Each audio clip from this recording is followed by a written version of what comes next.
నమస్తే, నేను మీ ఈశ్వర్. ఈ6 న్యూస్కి స్వాగతం. వార్తల్లోని ముఖ్యాంశాలు.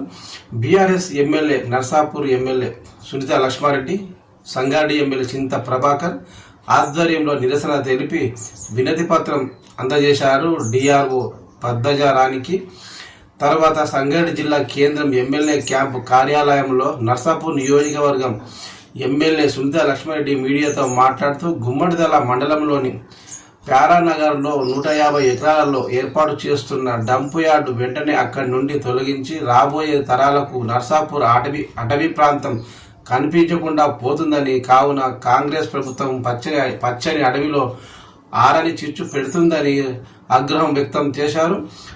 దుండిగల్ ఎయిర్పోర్ట్స్ ఉన్నందున పక్షులు కూడా చాలా ఇబ్బందులు ఎదురయ్యే సమస్యలను కూడా దృష్టిలో పెట్టుకొని వెంటనే ఇక్కడ ఏర్పాటు చేస్తున్న డంప్ యార్డు వేరే ఎక్కడికైనా తరలించాలని డిమాండ్ చేస్తున్నాను. లేనిచో ముందు తాను ఒక ప్రణాళిక ప్రకారము ఉద్యమ బాటను ఎంచుకోవాల్సి వస్తుందని, దేనికైనా తాము సిద్ధమని హెచ్చరించారు. రాత్రి 1 గంట సమయంలో ఉగ్రవాదులను అరెస్టు చేసినట్టు రైతులను అరెస్టు చేశారు. రైతులను స్టేషన్లో 24 గంటలు బైండ్ ఓవర్ చేశారు. మరో లగచలన కాకముందే కాంగ్రెస్ ప్రభుత్వము డంప్ యార్డ్ని విరమించుకోవాలని, వేరే చోటకు మార్చాలి. కాంగ్రెస్ ప్రభుత్వం న్యాయస్థానాన్ని కూడా ధిక్కరించి పోలీసుల పహారాలు రాత్రే వందల కొద్ది లారీలను తీసుకొచ్చి అక్కడ పని చేస్తున్నది.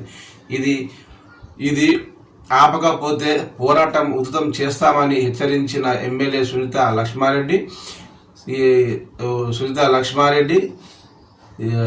ఈ కార్యక్రమంలో సంగారెడ్డి ఎమ్మెల్యే చింత ప్రభాకర్ మరియు మాజీ డిసిసి చైర్మన్ కాసాల బుచ్చిరెడ్డి, ప్రభాకర్ రెడ్డి, ఇతర బీఆర్ఎస్ సీనియర్ నాయకులు, కార్యకర్తలు అధిక సంఖ్యలో పాల్గొన్నారు.